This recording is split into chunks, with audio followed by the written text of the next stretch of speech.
Hello, happy Friday.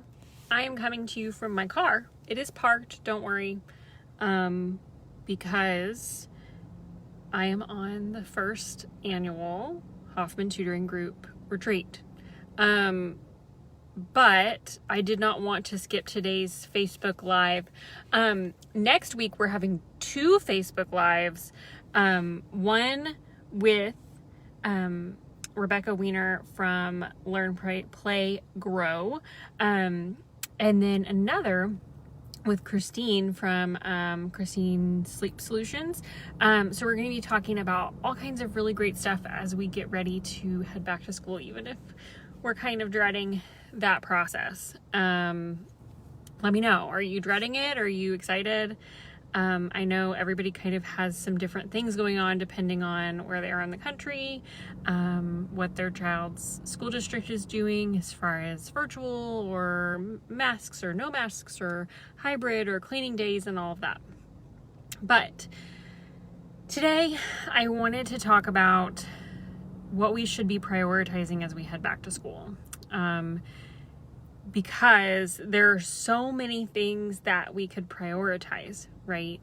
The list is endless. We could prioritize clothes. We could prioritize what we're sending in lunches. We could prioritize grades. There's all kinds of things that we could prioritize. And when I am thinking about back to school and what could really make a good year great, or even just kind of reduce some of the things that end up being problems later on in the year, or even at the beginning of the year, three things have come to my mind. So, number one, and if you don't listen to any other of these, I hope you listen to this one, and my reasonings behind it. Number one, I feel like we should be prioritizing sleep. Not just for our kids, but for us too. So sleep is super important for the brain. And we're going to be talking about that next week with Christine, but you should be thinking about sleep routines and sleep habits for your child and for you as we head back to school, and getting into those early in the game before the first day of school. Again, sleep is crucial for the brain, for emotions, for behavior. And so getting sleep prioritized and making sure that your child is getting good quality sleep can help prevent or at least lessen some of those other things you might be nervous about, like behavior issues. I understand that sleep can be a complicated thing for kids depending on what they've got going on. I know a lot of different neuro configurations, different learning differences and things like that can affect sleep. And we're going to talk about some of those things with Christine next week. But start thinking about sleep. And if you feel like you need to talk about sleep with your doctor, talk about it with the doctor, talk about it with a sleep consultant. But your brain literally cleans itself. Like the outside of your brain cleans itself. There's like fluid that swirls around in there when you're sleeping. Isn't that cool? So prioritize it, please. Number two, and this has a lot to do with you as the parent, less to do with your child. Think about things that you can press the easy button on for those first few weeks, because it's stressful. Right? Everybody getting into a new routine is super stressful, even if you're going back to the routine you had before summer break.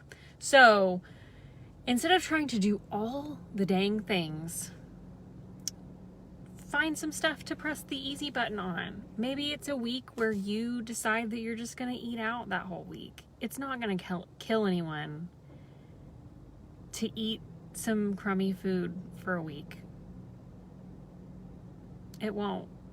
Or maybe you put together a 2-week meal plan of all the easiest meals that you know your kids will eat and you won't have to fight them on it.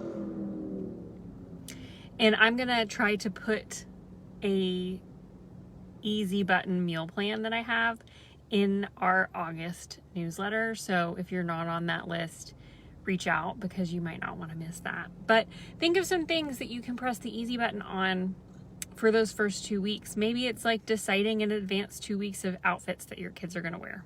Or maybe it's, I don't know, calling in some favors, asking for some help, or just deciding that you're not going to do chores for the first week or something. Maybe you're going to let the floors get a bit dirty, or let something go that can be picked up later. Number 3, growth mindset. I know we talk about this a lot, but setting some intentions around mindset and grades can be a great way to start the school year.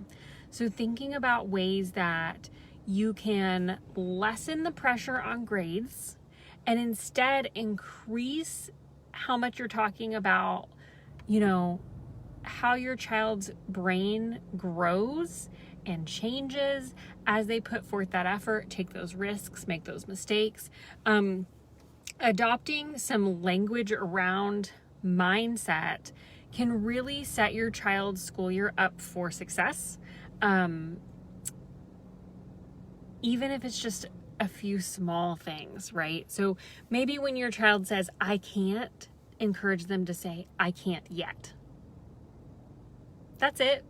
Maybe start with that one. Or maybe you decide that you're going to help your child set one small goal for like 2 or 3 weeks that they're going to try to accomplish, and just kind of dip your toe in, start to kind of talk about that mindset, and hopefully lessen that stress and that pressure on the grades piece and put more stress on the mindset piece.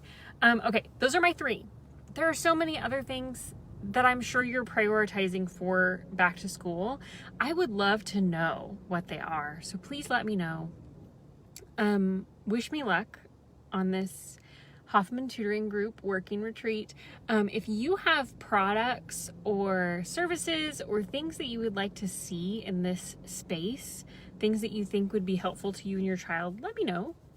I'd love to know, because that's what I'm working on right now. So I hope you have the best weekend you possibly can, and I will see you back twice next week with great experts who are going to help us get ready for back to school.